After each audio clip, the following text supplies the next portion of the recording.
Meu nome é Lily Adams. Tenho 34 anos e, faltando apenas 17 dias para o casamento da minha irmã mais nova, recebi um e-mail dos meus pais com 5 exigências que eu deveria cumprir se quisesse entrar no salão da cerimônia. Eles diziam que eu precisava retirar todas as reclamações financeiras que tinha feito contra ela, assinar um acordo de confidencialidade, abrir mão da minha parte na propriedade da nossa avó, contribuir com $25.000 para o casamento e ainda ler um pedido público de desculpas por supostamente destruir a união da família. No final da mensagem, meu pai escreveu: cumpra as 5 condições e permitiremos que você compareça. Li aquele e-mail 2 vezes. Então percebi o anexo que eles queriam que eu assinasse antes da meia-noite. Eles acreditavam que o prazo iria me pressionar, mas aconteceu o contrário. Aquela exigência deixou tudo mais claro. Digitei apenas 4 palavras: recuso todas as 5.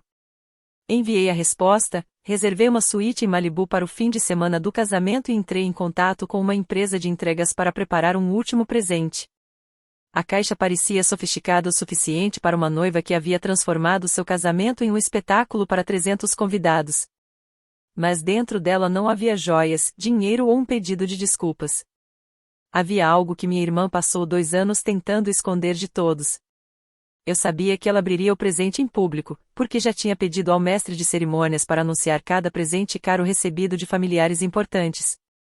O que Nathalie não sabia era que aquele pacote continha uma linha do tempo dos acontecimentos, uma gravação de voz e um documento com uma assinatura que parecia exatamente a minha, mas que eu nunca tinha feito.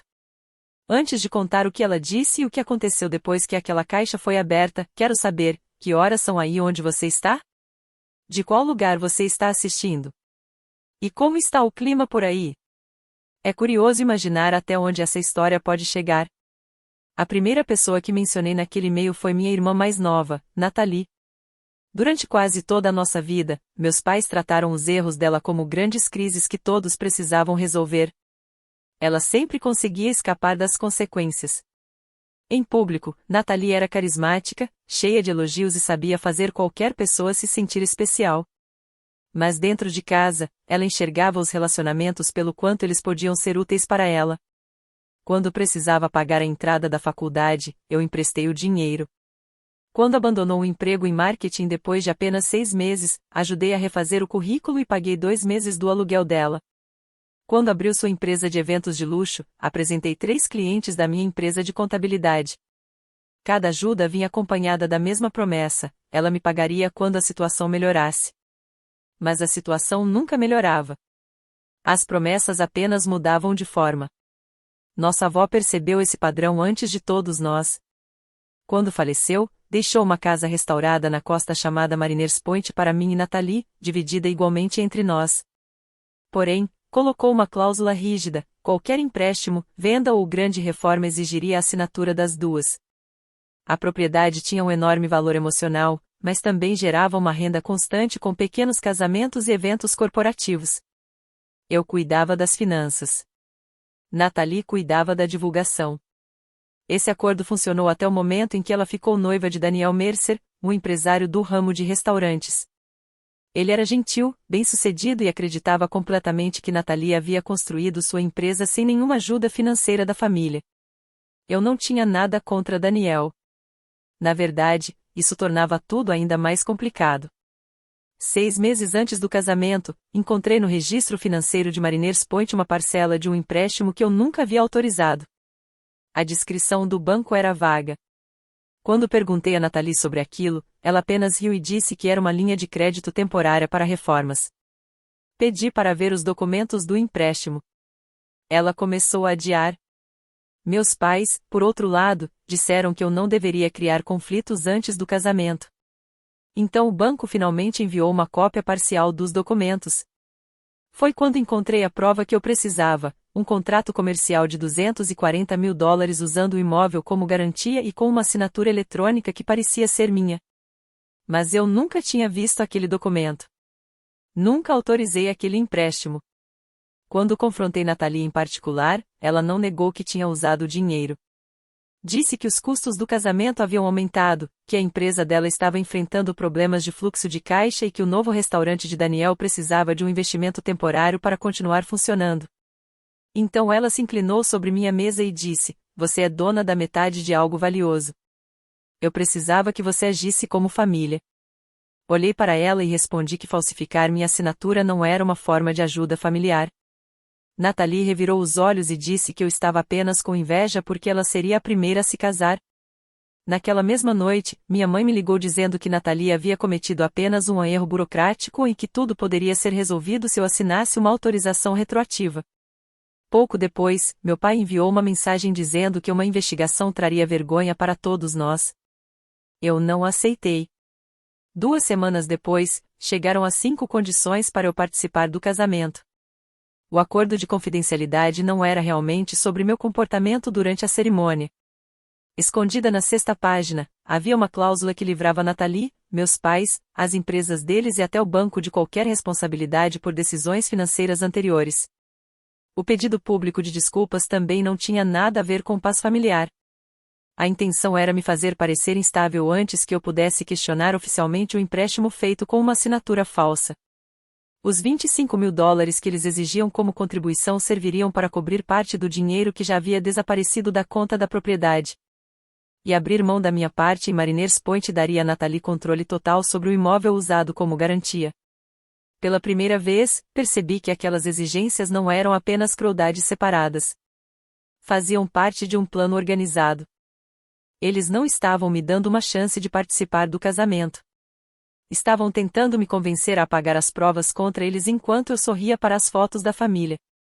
Enviei todos os documentos para meu advogado e depois liguei para minha melhor amiga, Emma Reed. Eu conheci Emma desde a época da faculdade, e anos antes ela havia sido a única pessoa a me alertar que lealdade sem limites acaba virando uma forma de exploração. Ela ouviu tudo em silêncio. Quando terminei de contar, ela fez apenas uma pergunta. Você quer que eles entendam você ou quer se proteger? Respondi que queria os dois. Emma disse que talvez eu precisasse decidir qual deles vinha primeiro. Naquele momento, proteção era a prioridade. Naquela noite, coloquei um alerta de fraude no meu crédito, solicitei o arquivo completo do empréstimo e pedi ao meu advogado que informasse oficialmente ao banco que a assinatura estava sendo contestada. Depois disso, fiz minha reserva em Malibu. A viagem para Malibu era verdadeira. Eu realmente precisava me afastar do casamento e da versão de mim mesma que minha família esperava que eu interpretasse sempre que eles mandavam. Mas o presente também era real. Nathalie havia passado meses planejando uma grande apresentação antes da cerimônia, onde alguns familiares escolhidos fariam discursos emocionantes e entregariam presentes luxuosos antes da abertura das portas para os votos. Ela até tinha enviado 2 e-mails pedindo que eu preparasse uma homenagem especial da família para passar no telão do salão. Então decidi entregar exatamente isso, uma lembrança daquilo que nossa família havia se tornado, montada com a mesma atenção aos detalhes que eu usaria em uma auditoria financeira. Eu não pretendia gritar, interromper a cerimônia ou implorar para que alguém acreditasse em mim. Eu queria deixar que datas, transferências bancárias, assinaturas e as próprias palavras de Nathalie revelassem a verdade no mesmo lugar onde ela esperava que eu entrasse em silêncio. 3 dias depois, eu estava em Malibu com Emma, sentada em uma pequena mesa cheia de extratos bancários, documentos do empréstimo, registros da propriedade e anotações organizadas por cores. O oceano estava logo à frente da janela, mas eu mal conseguia prestar atenção na paisagem. Cada hora trazia uma nova descoberta que fazia aquelas 5 exigências parecerem menos uma simples pressão dos meus pais e mais uma tentativa desesperada de esconder algo. O arquivo completo do empréstimo chegou primeiro. A assinatura eletrônica que supostamente era minha havia sido registrada a partir de um endereço de internet ligado ao escritório de Nathalie. As perguntas de confirmação de identidade foram respondidas usando informações que apenas alguém muito próximo da família saberia: o nome do meu primeiro emprego, a rua onde crescemos e até o mês em que nossa avó faleceu. O banco também tinha recebido uma cópia da minha carteira de motorista. Naquele momento, lembrei que havia entregado esse documento para minha mãe no ano anterior, quando ela disse que o corretor do seguro da família precisava atualizar alguns dados. Liguei para ela imediatamente. Minha mãe afirmou que não fazia ideia de como Nathalie tinha conseguido aquela cópia.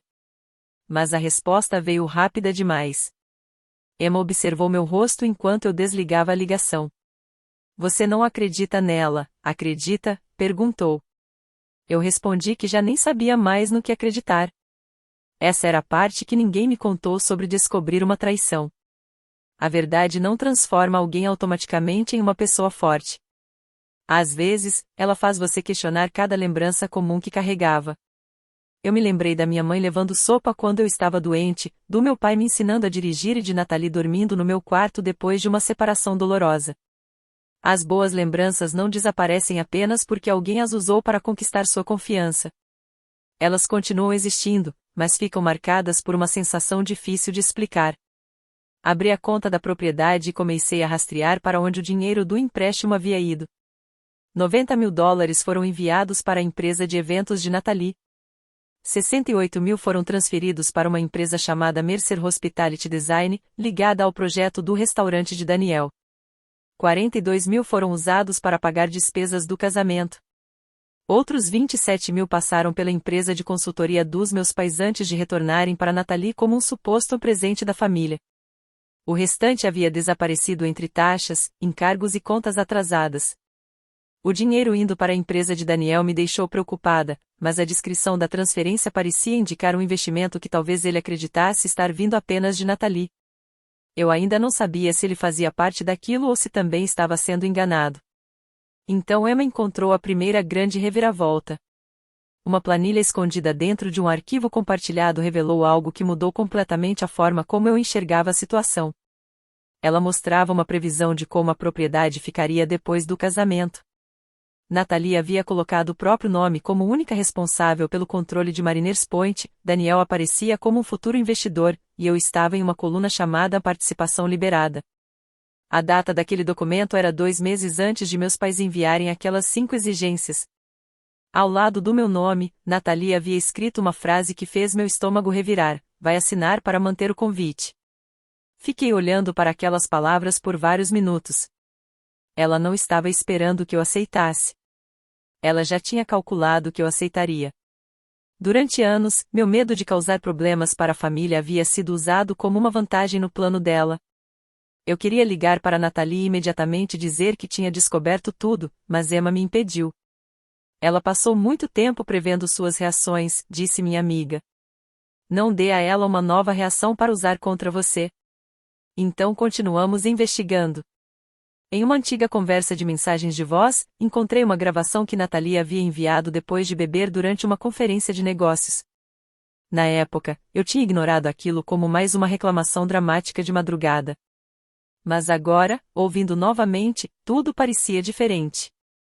Na gravação, ela dizia que nossos pais finalmente estavam resolvendo a situação com Lily, que depois que eu assinasse os documentos do casamento, o empréstimo se tornaria algo difícil demais de contestar, e que Daniel não precisava saber de onde vinha o dinheiro usado no restaurante, porque ele devolveria tudo depois que o negócio começasse a funcionar. O tom dela era leve, quase como se aquilo fosse apenas uma brincadeira. No final da mensagem, ela riu e disse: ela vai ficar brava por 1 mês, depois vai resolver tudo como sempre faz. Ouvi aquela gravação 2 vezes. Na segunda vez, não senti satisfação por ter encontrado uma prova. Senti vergonha. Porque uma parte de mim percebeu que Nathalie conhecia o padrão melhor do que eu queria admitir. Eu realmente sempre resolvia tudo. Eu protegi Nathalie de cobranças, problemas no trabalho, antigos amigos decepcionados e até das críticas dos nossos próprios pais.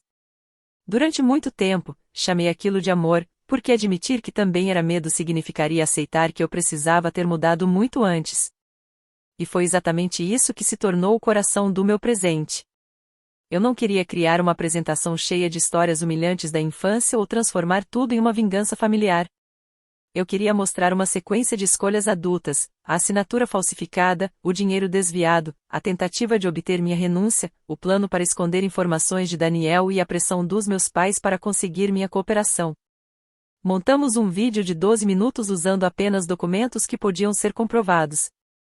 Não colocamos música dramática e nem ataques pessoais.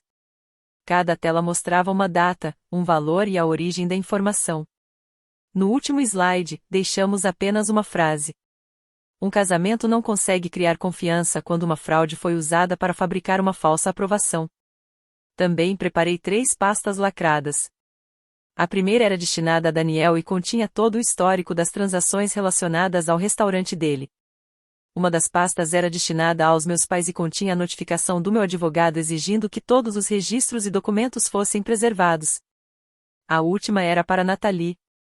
Dentro dela, coloquei uma cópia das 5 condições que eles haviam imposto, minha resposta com apenas 4 palavras recusando tudo e uma exigência formal para que ela devolvesse os valores retirados da propriedade e perdesse o acesso administrativo a Mariners Point. No topo da pasta, deixei um bilhete escrito à mão. Você pediu um pedido público de desculpas. Isto é uma prestação pública de contas. Emma leu e disse que parecia frio. Eu respondi que ser frio era mais seguro do que ser cruel. Aquele presente não criaria consequências para Nathalie. Apenas removeria o segredo que havia impedido que elas chegassem até ela. Mesmo assim, enquanto fechava a caixa, uma dúvida passou pela minha cabeça: revelar a verdade diante de 300 pessoas seria justiça ou seria apenas uma forma de punição? Eu não tinha uma resposta perfeita. Eu só sabia que todas as conversas privadas que tentei ter terminaram da mesma maneira: pressão, negação ou mais um documento sendo colocado na minha frente para eu assinar. A imagem pública era a maior proteção que Nathalie tinha construído. Se eu queria impedir que ela continuasse usando essa proteção, precisava colocar os fatos em um lugar onde aparência nenhuma pudesse substituí-los. O próximo desafio era fazer a entrega. Eu não queria invadir o casamento, fingir ser uma fornecedora ou depender de alguém gravando convidados escondido. Nathalie já tinha criado exatamente a oportunidade que eu precisava. A organizadora do evento havia enviado a todos os parentes próximos a programação da cerimônia de presentes especiais, um momento de 40 minutos antes dos votos, onde alguns convidados escolhidos entregariam lembranças e presentes. Enquanto uma transmissão profissional seria feita para os convidados que não poderiam comparecer, Nathalie havia planejado aquele momento para mostrar a vida perfeita que queria que todos admirassem. Meu nome ainda aparecia no último espaço da programação, com a descrição: homenagem em vídeo da irmã. Meus pais claramente acreditavam que eu desistiria antes do prazo final. Enviei um e-mail para a organizadora dizendo que eu não compareceria pessoalmente, mas que respeitaria o horário reservado para a homenagem. Anexei o vídeo, informei o código de rastreamento da caixa e pedi uma confirmação por escrito de que as pastas lacradas permaneceriam dentro dela até que Nathalie abrisse o presente. A resposta dela me surpreendeu. Ela disse que Nathalie havia pedido pessoalmente que minha contribuição tivesse destaque, porque a reconciliação familiar fazia parte da narrativa do casamento. A ironia daquela situação era tão grande que quase me fez rir. Meu advogado revisou cada detalhe antes do envio. Além disso, enviou ao banco uma declaração formal contestando a assinatura e solicitando o bloqueio imediato de qualquer nova movimentação de crédito usando Mariners Point como garantia. Nós não pedimos que o banco anunciasse nada durante o casamento. Não era necessário. Assim que a denúncia de fraude entrou no sistema, Nathalie perderia acesso ao restante do crédito, e o banco entraria em contato com todas as pessoas listadas como responsáveis pelo contrato. Às 9h12 da manhã seguinte, meu pai ligou. Ele nem disse olá. A primeira coisa que falou foi: "O que você contou ao banco?" Eu respondi que havia contado a verdade ao banco. Meu pai tentou me alertar dizendo que fornecedores, funcionários e até o restaurante de Daniel poderiam ser prejudicados. Então perguntei por que uma assinatura falsificada no meu nome parecia aceitável quando o prejuízo era apenas meu. Ele respondeu: "Isso é maior do que uma única assinatura." Aquela frase revelou mais do que ele pretendia. Perguntei se ele sabia de tudo. Ele ficou em silêncio por 4 segundos antes de dizer que minha mãe apenas havia fornecido meus documentos porque Nathalie garantiu que a papelada seria algo temporário. Anotei o horário daquela admissão em um bloco. "Você deixou ela usar minha carteira de motorista", eu disse. Meu pai respondeu que, às vezes, os pais precisam tomar decisões difíceis para manter a família unida. Eu disse que uma família mantida por dívidas feitas sem autorização já estava quebrada há muito tempo. Então ele mudou de estratégia. Falou em voz baixa e ofereceu um novo acordo: eu assinaria a renúncia, apareceria no casamento sem criar problemas e ele convenceria Nathalie a me devolver o dinheiro ao longo de 5 anos. Perguntei o que garantiria esses pagamentos. Ele respondeu apenas: "Confiança." Foi quando encerrei a ligação. Minha mãe tentou uma abordagem diferente. Ela me enviou fotos de Nathalie quando era criança e escreveu que aquela decisão definiria quem eu seria para sempre. Por alguns segundos, pensei em responder. Mas, em vez disso, encaminhei todas as mensagens para meu advogado e desliguei as notificações. Naquela noite, Nathalie ligou de um número desconhecido. As primeiras palavras dela foram: "Você tem ideia do que está ameaçando fazer?" Ela disse que o empréstimo estava quase sendo quitado, que Daniel seria humilhado e que meus pais poderiam perder o negócio deles. Depois, mudou o tom. Disse que queria me ver ao lado dela no casamento e que duas irmãs não deveriam deixar documentos e burocracias destruírem um dia único na vida. Perguntei diretamente se ela havia assinado meu nome. Ela ficou em silêncio por alguns instantes e respondeu: "Eu fiz o que todo mundo precisava que fosse feito." Emma estava sentada do outro lado da mesa e ouviu tudo no viva voz. Nathalie continuou: "Você sempre consegue se reerguer. Eu só precisava que uma coisa fosse minha." Naquele momento, eu entendi. Não havia arrependimento. Havia apenas um sentimento de direito disfarçado de sofrimento. Eu disse que a caixa já estava a caminho.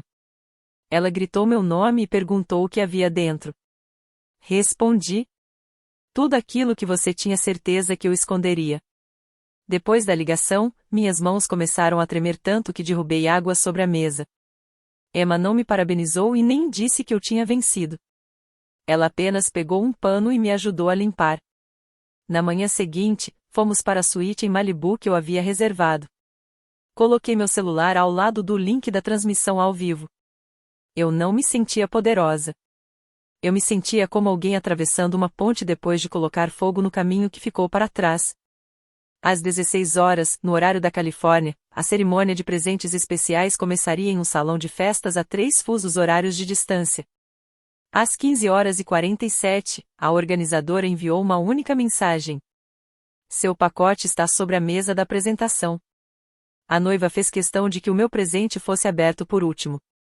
Nathalie ainda acreditava que conseguiria controlar o final daquela história. A transmissão ao vivo começou mostrando uma visão ampla do salão. Orquídeas brancas decoravam as colunas, velas iluminavam as mesas e um grande monograma dourado com as iniciais de Nathalie e Daniel brilhava atrás do palco. Eu conseguia ouvir o som de mais de 300 convidados conversando enquanto os garçons circulavam com taças de champanhe. Por alguns minutos, nada aconteceu. Então o mestre de cerimônias deu as boas-vindas a todos naquela celebração especial antes dos votos e explicou que o casal queria homenagear as famílias que haviam ajudado a tornar aquele dia possível. Emma estava sentada ao meu lado no sofá, mas nenhuma de nós disse uma palavra. Um por um, os familiares foram até o palco. Os pais de Daniel entregaram um relógio antigo de família. Minha tia presenteou Nathalie com um pente de pérolas que havia pertencido à nossa avó. Meus pais anunciaram que ajudariam financeiramente no futuro lar do casal. Cada presente era recebido com aplausos e seguido por uma foto cuidadosamente registrada.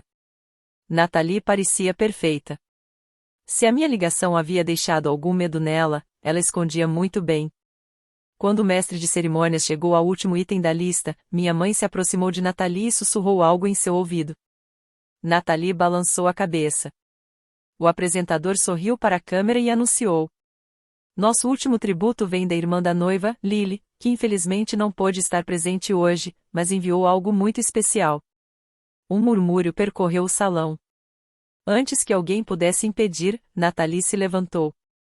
"Minha irmã e eu tivemos nossas diferenças", disse ela, usando aquela expressão delicada e triste que sempre aparecia quando queria despertar pena. "Mas acredito que hoje é um dia sobre perdão." Os convidados aplaudiram. Meu pai permaneceu em silêncio. A caixa foi levada até o palco. Era feita de madeira de nogueira polida e estava amarrada com uma fita de cor marfim. Nathalie olhou para a câmera da transmissão como se estivesse olhando diretamente para mim. "Seja o que for que ela tenha enviado", disse ela, "eu recebo com amor." Então abriu a tampa. Na parte de cima havia uma moldura de prata com uma fotografia minha e dela em Mariners Point quando éramos adolescentes. Logo abaixo, havia um envelope com uma frase escrita na frente: "Leia em voz alta." Nathalie sorriu, claramente esperando encontrar um pedido de desculpas ou uma declaração emocionante. Ela entregou o envelope ao mestre de cerimônias. Ele abriu o papel e começou a ler a única página que estava dentro. A expressão do mestre de cerimônias mudou logo após ler a primeira linha. Nathalie tentou pegar o papel de sua mão, mas ele já havia lido o suficiente para que o microfone transmitisse aquelas palavras por todo o salão. Para minha irmã, você pediu que eu abrisse mão dos meus direitos legais, da minha parte na propriedade, do meu silêncio e de $25.000 em troca da permissão para participar do seu casamento. Eu recusei porque uma autorização obtida por pressão não é uma escolha verdadeira. O salão inteiro ficou em silêncio. Minha mãe se levantou rapidamente da cadeira. Nathalie arrancou a carta das mãos do apresentador e começou a ler o restante. Então se aproximou dele e sussurrou: "Desligue o microfone." O mestre de cerimônias olhou para a organizadora, sem saber o que fazer. Mas, naquele momento, a tela principal do salão mudou. O vídeo da homenagem começou automaticamente no horário previsto na programação. A primeira imagem mostrava exatamente as 5 condições que meus pais haviam enviado. A segunda destacava o trecho escondido na 6ª página do acordo de confidencialidade, onde Nathalie tentava se proteger de qualquer consequência pelas decisões financeiras anteriores. Os convidados começaram a ler as informações na tela. Daniel se aproximou, tentando entender o que estava acontecendo. Nathalie correu até a mesa de controle, mas a organizadora bloqueou sua passagem e explicou que aquela apresentação havia sido autorizada seguindo as próprias instruções escritas dela. O terceiro slide apareceu. Nele estavam o empréstimo de $240.000, a assinatura contestada e o endereço de internet ligado ao escritório de Nathalie. Daniel virou para ela imediatamente. "Por que o nome da Lily aparece nesse documento?" perguntou. Nathalie tentou responder dizendo que aquilo estava sendo apresentado de forma enganosa. Mas o vídeo continuou. A próxima tela mostrava o caminho do dinheiro. $90.000 enviados para a empresa dela. $42.000 usados em pagamentos do casamento. $68.000 direcionados ao projeto do restaurante de Daniel. A expressão dele mudou quando viu o próprio negócio mencionado. "Você disse que esse dinheiro vinha dos seus lucros acumulados", ele falou. Nathalie tentou segurar o braço dele. Daniel se afastou. Meu pai caminhou em direção ao palco, gritando que documentos particulares estavam sendo apresentados fora de contexto. Então a gravação começou. A voz da própria Nathalie ecoou pelo salão.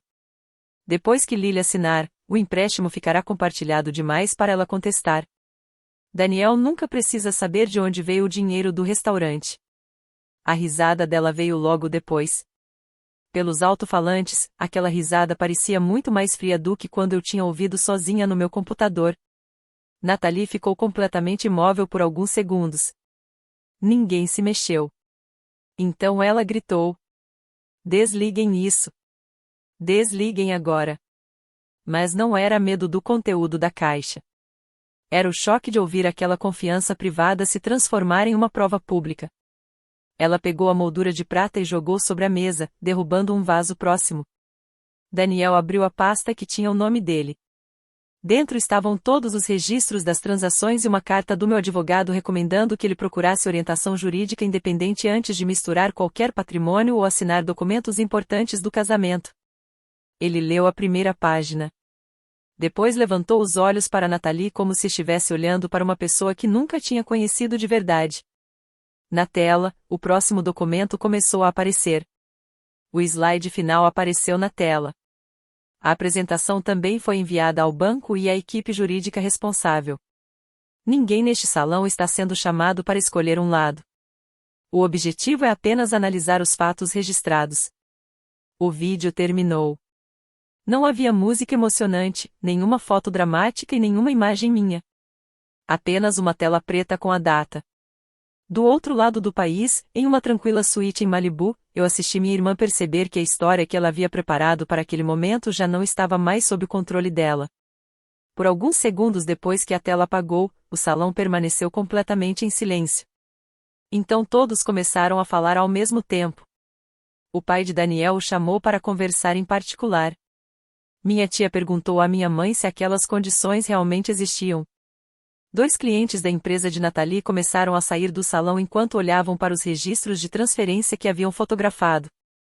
A organizadora desligou o áudio público da transmissão ao vivo, mas meu acesso privado continuou funcionando por meio de um link de emergência que ela havia enviado antes. Eu ainda conseguia acompanhar tudo pelo palco. Nathalie agora chorava abertamente. Ela apontava para a caixa e dizia aos convidados que eu tinha inventado tudo porque não suportava vê-la feliz. Minha mãe correu para ficar ao lado dela e repetiu que aqueles documentos não mostravam toda a história. Meu pai pegou o microfone e pediu que todos respeitassem aquele mal-entendido familiar temporário. Foi essa frase que acabou com a pouca paciência que Daniel ainda tinha. Ele caminhou até o centro do palco segurando a pasta que havia recebido e fez uma pergunta direta para Nathalie. Você autorizou a transferência de dinheiro para minha empresa sem me contar a verdadeira origem desses valores?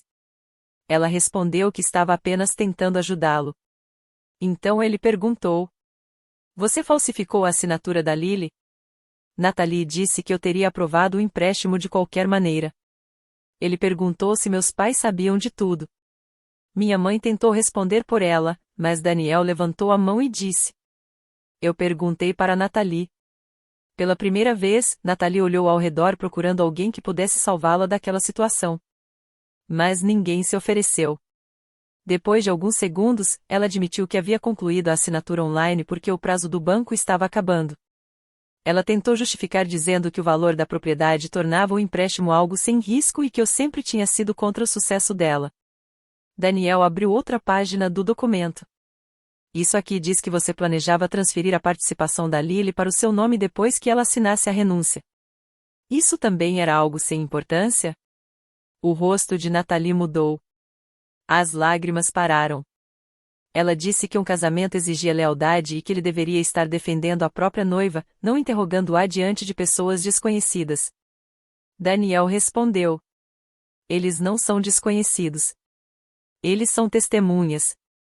Meu pai tentou se aproximar dele e avisou que ele não deveria tomar uma decisão definitiva naquele momento. Daniel respondeu com a voz firme: A decisão definitiva já foi tomada quando meu negócio recebeu dinheiro de origem contestada. Ele tirou o anel de casamento do bolso. A cerimônia ainda nem tinha começado, então ele nunca havia colocado a aliança. Colocou o anel sobre a mesa e disse: Não haverá cerimônia hoje. O salão inteiro reagiu com um suspiro coletivo. Nathalie segurou o casaco dele e pediu que ele reconsiderasse. Daniel se afastou e pediu aos seguranças que o acompanhassem até uma sala reservada, onde conversaria com seu advogado e seus sócios. Minha mãe gritou que eu havia destruído o casamento. Foi então que a organizadora se aproximou do microfone e anunciou: Há uma solicitação de chamada de vídeo da Lily através do sistema de apresentação. Eu não tinha planejado aparecer naquela transmissão. Mas Daniel havia enviado uma mensagem para Emma usando o contato que estava na carta do meu advogado e perguntou se eu aceitaria responder 3 perguntas. Emma olhou para mim. Minha primeira reação foi recusar. Então me lembrei de quantas vezes minha família havia falado por mim enquanto fazia de tudo para impedir que eu tivesse minha própria voz. Eu aceitei. Minha imagem apareceu em uma pequena tela ao lado do palco. O salão ficou em silêncio novamente. Eu conseguia ver Nathalie olhando para cima. A maquiagem estava borrada pelo choro, mas o medo já tinha dado lugar à raiva. Daniel fez a primeira pergunta. Você alguma vez autorizou esse empréstimo? Não, respondi. Ele perguntou se eu tinha aprovado a transferência de dinheiro para a empresa dele. Não. Então perguntou se eu havia exigido que o casamento fosse cancelado. Não. Eu apenas contestei minha assinatura e revelei a origem dos recursos. O que você fará com essas informações é uma decisão sua. Nathalie gritou dizendo que eu estava fingindo ser inocente depois de escolher o momento perfeito para causar a maior humilhação possível. Eu respondi que ela estava certa sobre uma coisa. Eu realmente havia escolhido um lugar público. Mas não porque queria destruí-la. Eu fiz isso porque todas as conversas particulares tinham sido usadas para me pressionar a ficar em silêncio. E porque ela havia planejado transformar minha rendição em uma prova de que toda a família apoiava as escolhas dela. Você queria meu pedido de desculpas naquela tela, eu disse. Você queria que aquele salão testemunhasse uma mentira. Eu apenas entreguei os documentos. Meu pai pediu ao técnico que encerrasse a chamada. Mas Daniel respondeu. Deixe ela terminar. Eu não fiz um discurso. Apenas olhei para meus pais e perguntei: Vocês deram minha carteira de motorista para Nathalie? Minha mãe levou a mão à boca. Meu pai respondeu que aquilo tinha sido um erro. Então perguntei: Vocês leram o acordo de renúncia antes de exigirem que eu assinasse? Ele disse que o advogado deles havia garantido que o documento impediria uma possível disputa judicial. Aquela admissão teve mais impacto no salão do que qualquer acusação que eu pudesse fazer. Minha tia virou para minha mãe e disse: Você sabia que isso nunca foi sobre o comportamento dela no casamento? Minha mãe começou a chorar. Ela disse que eles estavam com medo de que, se o empréstimo desse errado, a empresa de Nathalie, o restaurante de Daniel e Mariners Point acabassem perdidos ao mesmo tempo. Eu olhei para a tela e respondi: Então vocês decidiram que eu deveria perder tudo em silêncio? Ninguém respondeu. Ninguém tentou me contradizer. Nathalie então cometeu o erro que acabou com a última chance que ela tinha de receber qualquer compreensão.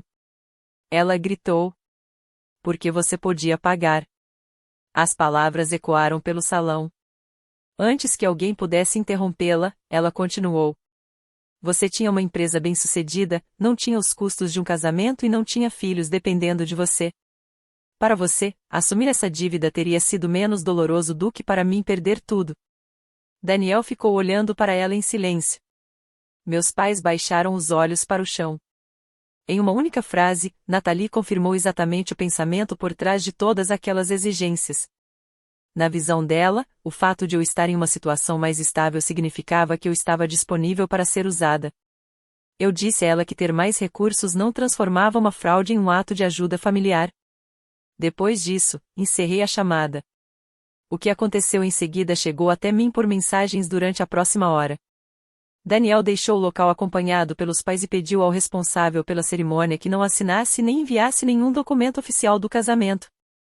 O sócio dele bloqueou todos os gastos relacionados ao investimento que estava sendo questionado. O banco suspendeu a linha de crédito de Mariners Point e notificou todos os responsáveis registrados no contrato. Antes mesmo que todos os convidados deixassem o salão, 2 clientes cancelaram contratos com a empresa de Nathalie.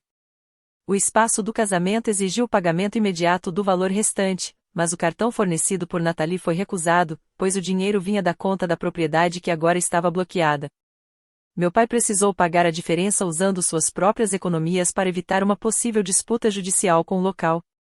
Nathalie se recusou a sair da suíte da noiva até que a segurança informou que a reserva terminaria à meia-noite. Quando o horário chegou, as flores, a banda, o jantar planejado e o palco personalizado continuavam exatamente como haviam sido preparados. A única diferença era que o casamento para o qual tudo aquilo existia já não aconteceria. Eu não comemorei. Fechei o computador e fui até a varanda. O oceano abaixo estava escuro, exceto pelos pontos onde a luz da lua tocava a superfície. Emma ficou ao meu lado em silêncio. Eu queria que a verdade trouxesse consequências. Mas não esperava que essas consequências parecessem tanto com uma perda. A investigação durou 7 meses. Os registros digitais do banco confirmaram que Nathalie havia usado minhas informações pessoais a partir do escritório dela e que minha mãe havia enviado a cópia da minha carteira de motorista usando o próprio e-mail. Meus pais evitaram acusações criminais porque cooperaram com a investigação, entregaram documentos e admitiram sua participação na tentativa de obter minha renúncia. Mas colaborar não os livrou das consequências financeiras. A empresa de consultoria deles havia recebido $27 mil provenientes do empréstimo, então o banco os considerou envolvidos em uma transação feita sem autorização. Eles venderam a casa de praia que possuíam, usaram grande parte da reserva de aposentadoria e pagaram um acordo significativo relacionado à dívida da propriedade. Meu pai deixou 2 conselhos de organizações sem fins lucrativos depois que o caso se tornou público. Minha mãe parou de falar com alguns parentes que se recusaram a chamar aquilo de a vingança da Lilian e começaram a enxergar a situação como uma consequência das escolhas feitas. Nathalie enfrentou as maiores perdas. A empresa de eventos dela entrou em colapso em poucos meses, porque os clientes deixaram de confiar nela para administrar pagamentos e contratos importantes. Daniel encerrou definitivamente o noivado e devolveu todos os presentes que conseguiu identificar. O projeto do restaurante só continuou porque ele substituiu o dinheiro questionado por um investimento legítimo e assinou um acordo separando completamente o negócio dele de qualquer envolvimento financeiro com Nathalie. Daniel me enviou uma carta agradecendo pelos documentos e pedindo desculpas por ter se beneficiado de um dinheiro cuja origem ele não investigou com o cuidado necessário.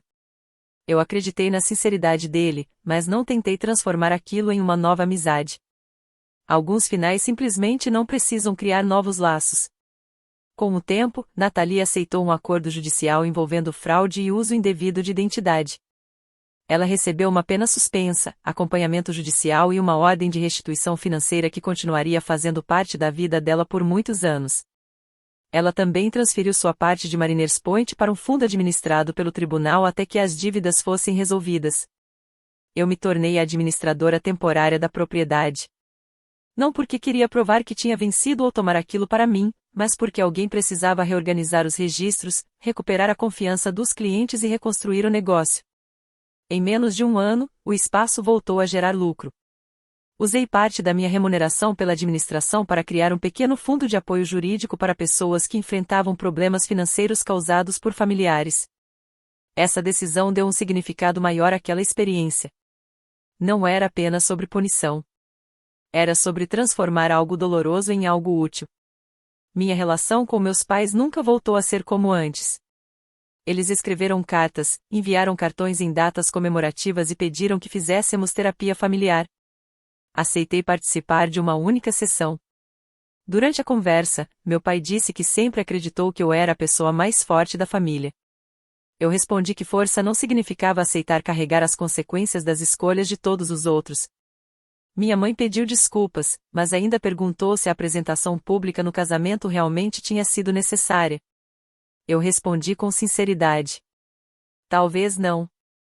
Eu poderia ter deixado tudo nas mãos dos advogados e resolvido em silêncio. Mas o silêncio protegeu vocês durante anos, e vocês planejavam usar aquele salão cheio de pessoas para confirmar uma versão falsa da história. Eu não me arrependo de que todos tenham visto os fatos. Eu apenas lamento que ninguém tenha interrompido esse padrão antes que um salão de casamento se tornasse o único lugar onde a negação não pudesse mais continuar. Depois da sentença, Nathalie entrou em contato comigo uma única vez. A mensagem não tinha nenhuma saudação. Ela escreveu apenas: "Você conseguiu tudo." Respondi: "Não. Eu apenas mantive aquilo que já era meu." Depois disso, bloqueei o número. No primeiro aniversário do casamento que nunca aconteceu, voltei sozinha para Malibu. Abri a fotografia que estava dentro da caixa do presente. Era aquela imagem minha e de Nathalie em Mariners Point, anos antes de dinheiro, negócios e expectativas familiares transformarem completamente a forma como nos enxergávamos. Por alguns instantes, senti falta da irmã que aparecia naquela fotografia. Mas então percebi uma coisa: sentir saudade de quem alguém foi um dia não significa que precisamos abrir novamente a porta para a pessoa que ela escolheu se tornar. Eu não tinha enviado um objeto perigoso. Eu tinha enviado provas. O verdadeiro choque veio do reconhecimento. Nathalie construiu o próprio futuro acreditando que eu sempre protegeria ela das consequências da verdade. E quando essa certeza desapareceu, tudo aquilo que dependia dela começou a desmoronar. Algumas pessoas disseram que o que eu fiz foi vingança. Outras disseram que foi apenas justiça. Eu acredito que existia um pouco dos dois. A diferença é que uma vingança terminaria no momento em que ela fosse exposta e humilhada. Mas a responsabilidade continuou depois disso, através da reparação dos danos, dos limites que precisei estabelecer e do trabalho de reconstruir tudo aquilo que as escolhas dela prejudicaram. Então eu pergunto a você: se a sua própria família exigisse que você abrisse mão dos seus direitos para manter uma celebração perfeita, você revelaria a verdade diante de todos ou deixaria que a justiça resolvesse tudo em silêncio enquanto você seguiria em frente? Obrigado por acompanhar esta história e dedicar seu tempo a ela. Todos os personagens, acontecimentos e resultados apresentados são fictícios e foram criados apenas para entretenimento e reflexão. Esperamos que esta história sirva como um lembrete de que, quando alguém se beneficia da sua lealdade, mas nunca protege você da própria queda, manter esse ciclo não é amor. Viver não significa estar sempre em alerta tentando consertar os problemas dos outros. Às vezes, viver significa finalmente corrigir um desequilíbrio que permaneceu por tempo demais.